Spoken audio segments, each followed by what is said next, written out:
bonjour à tous, midi pile. Merci d'être avec nous pour le 12-13. Une édition qui reviendra largement sur l'élection d'Emmanuel Macron. À 39 ans et avec 66% des voix, il devient le plus jeune président de la République. Une victoire que nos reporters ont suivie avec les militants d'En Marche dans le Loiret. Ils étaient une centaine à suivre cette soirée électorale ensemble. Du côté du Front National, rassemblement intimiste dans le Loir-et-Cher avec des partisans de Marine Le Pen à Druy, dans un café de village. Mais d'abord, les chiffres, abstention record, vote blanc. Comment avons-nous voté dans la région Centre-Val de Loire? Marine Le Pen a fait un peu mieux qu'au niveau national, avec 37% des électeurs qui ont voté pour elle. Quant à Emmanuel Macron, son score atteint des sommets dans les villes, notamment à Orléans, Le Point, avec Aurélie Darblade. Pas de surprise en Centre-Val de Loire, comme dans toutes les régions, Emmanuel Macron est arrivé en tête.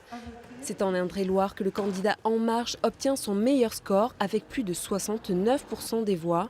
A l'inverse, Marine Le Pen récolte un score supérieur à son résultat national en Eure-et-Loire avec plus de 39% des suffrages.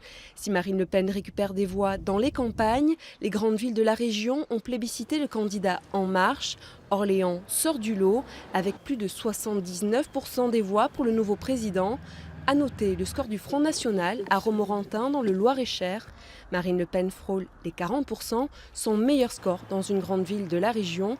Pour ce second tour, les autres gagnants du scrutin sont l'abstention et le vote blanc.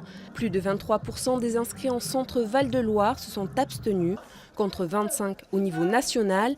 Le vote blanc, lui, a explosé, plus de 9% dans la région, un chiffre historique. Et hier soir, c'était l'effervescence du côté des militants d'En Marche. Ils se sont rassemblés dans un bar du centre-ville avant de rejoindre la place du Martroi au pied de la statue de Jeanne d'Arc, fil rouge et symbole de la candidature d'Emmanuel Macron. Pierre Bouchenot et Jean Barrère ont passé une partie de la soirée avec eux. 6, 5, 4, 3, 2, 1, 0.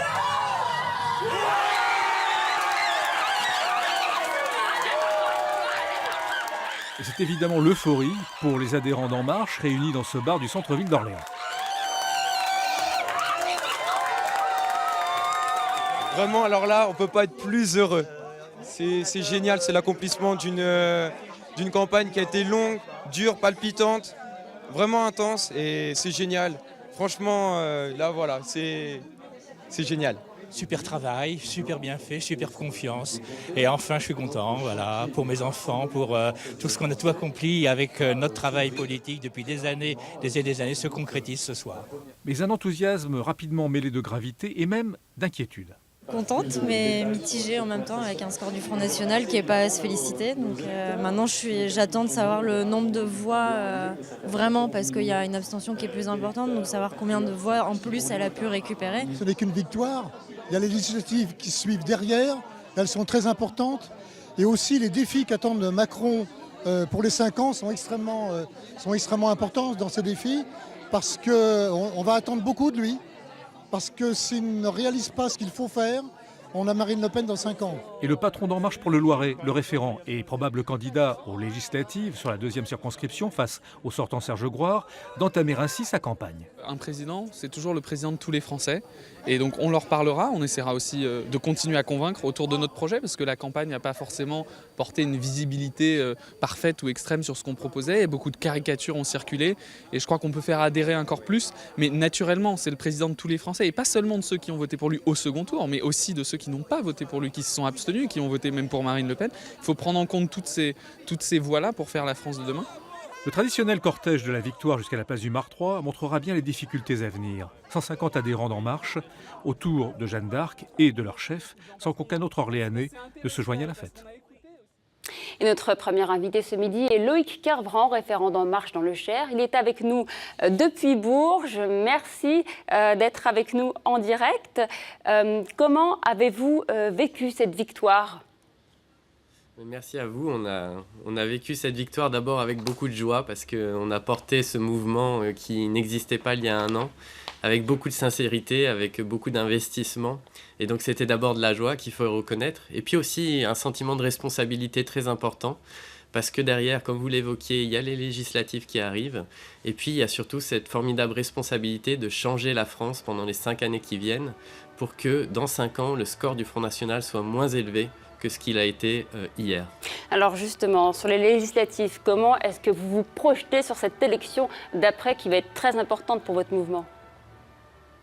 Alors on attend les décisions de la Commission nationale d'investiture, sans doute dans la semaine, pour connaître nos candidats localement. Et on va les porter avec beaucoup d'enthousiasme. Il y a beaucoup de nos adhérents, de nos sympathisants, qui je crois vont être encore plus impliqués qu'ils ne l'étaient dans la campagne nationale, parce qu'ils ont vraiment envie de porter ce renouvellement des visages et des usages politiques. Renouvellement jusqu'où? Parce qu'on le sait, le rassemblement autour d'Emmanuel Macron ne va pas être forcément évident pour ces législatives. Est-ce que vous êtes en train de négocier avec des candidats déjà encartés? Est-ce qu'il y a des alliances qui sont en train d'être faites? Alors en fait, on a dit très clairement depuis plusieurs mois déjà quelles seraient les règles qui seraient appliquées pour constituer cette majorité. Et la première d'entre elles, c'est qu'il y ait au moins 50% de personnes qui ne sont pas issues du champ politique. Ce qui veut dire qu'on peut effectivement avoir 50% de gens qui ont eu déjà des mandats. Mais c'est cet équilibre qu'on cherche. Vous savez, on dit souvent qu'Emmanuel Macron dit en même temps. Eh bien, notre majorité, notre future majorité, ça sera en même temps des gens qui ne sont pas issus du champ politique et des gens qui ont cette expérience. Au-delà du renouvellement, sur quel thème allez-vous faire campagne? Sur quel thème allez-vous vous appuyer pour ces législatives? Alors il y aura évidemment toujours le travail de conviction autour du projet d'Emmanuel Macron qui, du fait des affaires, du fait d'une campagne très dure, notamment dans l'entre-deux tours, n'a pas toujours pu être déployé complètement. Et puis bien entendu des sujets locaux que chaque candidat va porter dans sa circonscription selon les problématiques locales, par exemple autour de la santé, par exemple autour des transports. Merci à vous, Loïc Kervran, d'avoir été en direct avec nous. Je rappelle que vous êtes référent d'En Marche dans le Cher. Merci à vous. Merci beaucoup. Partons maintenant dans le Loir-et-Cher, à Druy. Les militants du parti du Front National se sont aussi rassemblés pour vivre cette soirée ensemble. Ils ont choisi un petit café sur la place du village pour commenter les résultats. Denis Gannet-Meyer et Cyril Dudon.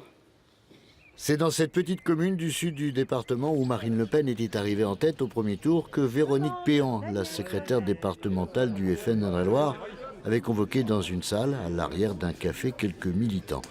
Sur les visages, on devinait une certaine déception mesurée. Non, il n'y a pas d'amertume du tout. Je vous dis peut-être un petit pincement en pensant à cette fameuse barre psychologique des 40%.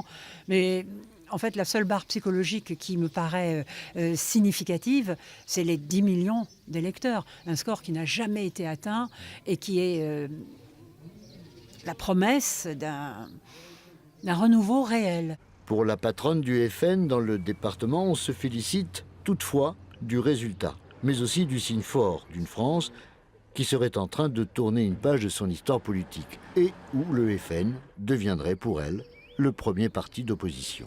On a vu au premier tour que tous les partis de gouvernement ont été éliminés, éjectés de la compétition, que toutes ces personnalités qui incarnaient depuis 30 ans la politique qui a échoué dans tous les domaines, toutes ces personnalités qui ont été évacuées, éjectées les unes après les autres, se retrouvent aujourd'hui toutes à la fois derrière Macron.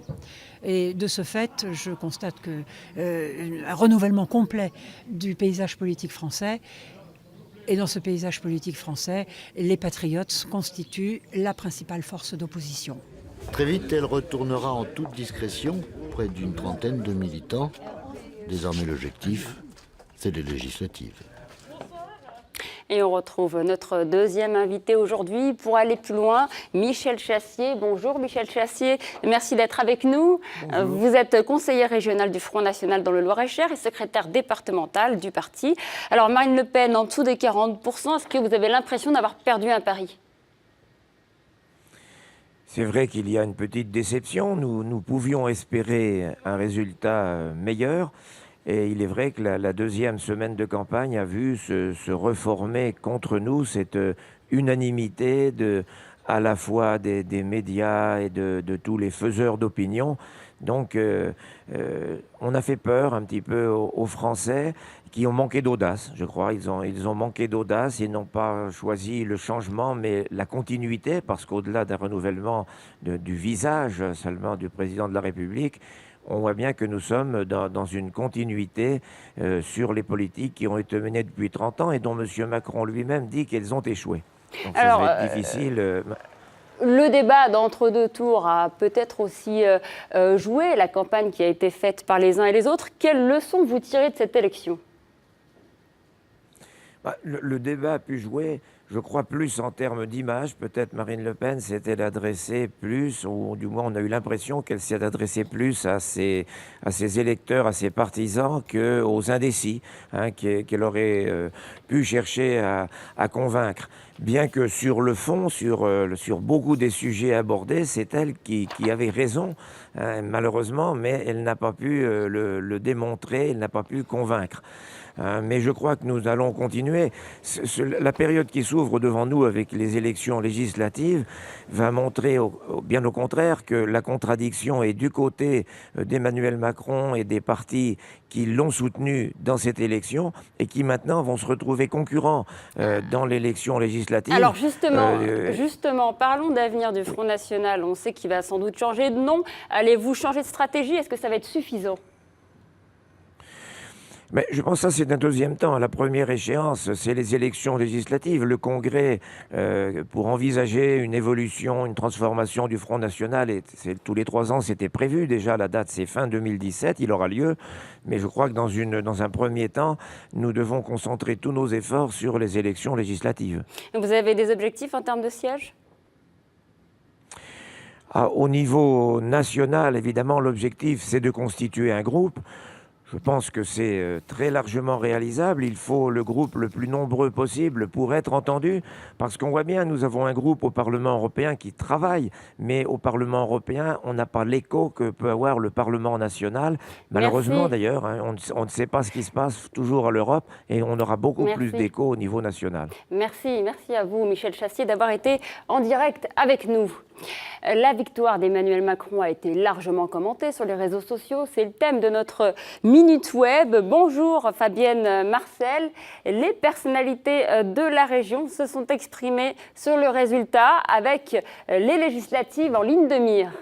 Tout à fait, Faiza, les réactions de nos élus sont, à l'exception du FN, unanimes ce matin pour féliciter le nouveau président de la République, de Marc Fesneau, numéro 3 du MoDem et maire de Marchenoir dans le Loir-et-Cher, à Philippe Vigier, député d'Eure-et-Loir et président du groupe UDI à l'Assemblée nationale, en passant par Olivier Carré, le maire Les Républicains d'Orléans, ou encore la députée PS du Loiret, Valérie Corre. Tous, donc, vous le voyez, se réjouissent de la victoire du plus jeune président de la Ve République. Mais passé les félicitations, le troisième tour a déjà commencé sur les réseaux sociaux. Pas de blanc-seing pour Emmanuel Macron. Laurent Baumel, député PS d'Indre-et-Loire, s'interroge sur Twitter. Quelles orientations pour la politique économique et sociale du pays? 61% des Français ne souhaitent pas que Macron dispose d'une majorité, rappelle le maire LR de Châteauroux, Gilles Averroux. Pour Pascal Blanc, le maire de Bourges, les candidats UDI aux législatives doivent peser sur les choix gouvernementaux. Enfin, au FN, Philippe Loiseau, député européen et conseiller régional, rejoint l'analyse de Marine Le Pen et se pose en seule force d'opposition politique contre Emmanuel Macron. Vous le voyez, Faiza, pas de répit électoral, donc la campagne pour les législatives a déjà commencé. Toutes ces réactions et les résultats de cette élection sont à retrouver sur notre site internet. Merci Fabienne. Dans les rues d'Orléans, les militants de la France Insoumise ont croisé hier soir ceux d'En Marche. Ils se sont aussi rassemblés dans le centre-ville, un rassemblement en guise de mise en garde. Le mouvement a été partagé quant à la conduite à tenir pour ce second tour. À Tours, ils étaient également rassemblés. Ils étaient 80 environ à défiler dans la journée. Et maintenant, retour sur un événement qui a marqué notre région. C'était il y a pratiquement 1 an. Le centre Val-de-Loire connaissait les pires inondations depuis plus d'1 siècle. Le Loiret était particulièrement touché. Nombre de sinistrés se sont réunis au sein d'une association et elle vient de porter plainte auprès du procureur d'Orléans pour mise en danger de la vie d'autrui. Les précisions d'Alain Eudes et Isabelle Racine. Donc voilà, le mardi matin, le canal qui est en face, à 60 mètres d'ici, déversé, débordé, a empli toute la vallée du Sens. Et l'eau est montée jusqu'à ce niveau de mur-là. C'est-à-dire que sur mon terrain en face, dans le parc, j'avais 2,30 m, 2,40 m d'eau. Donc ça m'a rempli complètement le sous-sol. Et moi qui étais en train de faire des travaux à la maison, j'habitais le sous-sol, donc j'ai tout perdu, quoi. Le 31 mai 2016 est une date inscrite à jamais dans l'esprit de cet ouvrier agricole. Certes, son assurance a couvert une grande partie des dégâts, mais les longues semaines d'angoisse ont laissé des traces indélébiles. À tel point qu'il a adhéré à l'association des sinistrés du Loiret pour obtenir des réponses à ses interrogations. On nous met en alerte orange le dimanche, personne n'ouvre les écluses, personne ne fait rien. C'est le dimanche, en France, on ne travaille pas, personne ne fait rien. Et le lundi, on dit, bah oui, on est tous dans l'eau et on veut nous faire croire que c'est une fatalité. Or, ce n'est pas une fatalité. Hein. Si les écluses avaient été ouvertes à Orléans, à Combleu, ce ne serait pas arrivé, quoi. Pour nous, c'est une écluse qui est très importante. Des citoyens en colère, l'association d'assistance aux sinistrés du Loiret en regroupe plus de 250. Elle a récemment déposé une plainte auprès du procureur de la République d'Orléans pour mise en danger de la vie d'autrui et demande à ses adhérents de se porter partie civile. On a ouvert des étangs à l'extrémité du canal d'Orléans et à l'autre bout, on a laissé fermer. Ce qui fait qu'au milieu, évidemment, ça monte. Donc maintenant, c'est à la justice de nous dire qui a fait quoi et là, on ne peut pas non plus accuser. Hein, il faut que la justice passe par là.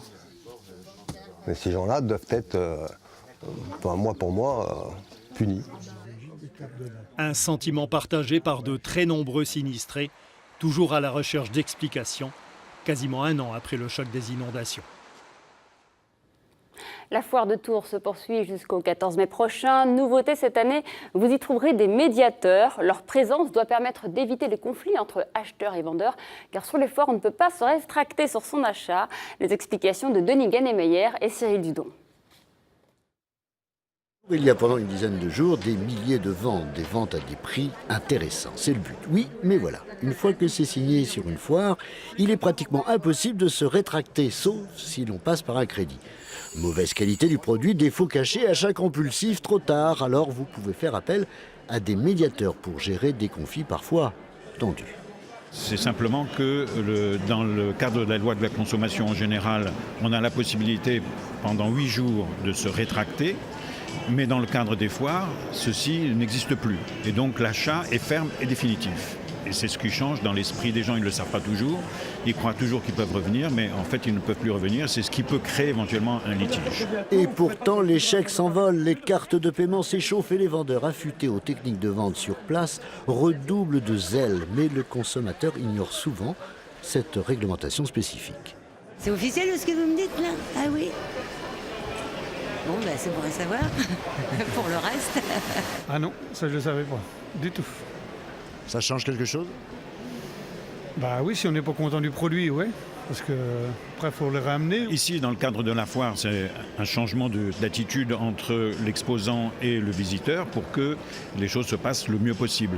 Donc ça peut se traduire par finalement le contrat qui a été légèrement modifié à la demande du visiteur pour que tout le monde soit satisfait. La médiation, un système qui se développe de plus en plus dans tous les domaines de la société, mais attention, là aussi il peut y avoir litige car seuls les professionnels formés à ces techniques sont habilités à le faire.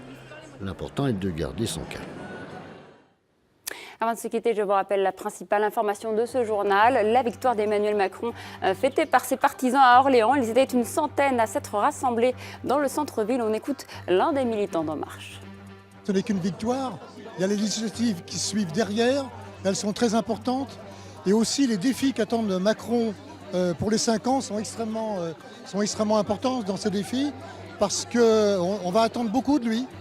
Parce que s'il ne réalise pas ce qu'il faut faire, on a Marine Le Pen dans 5 ans.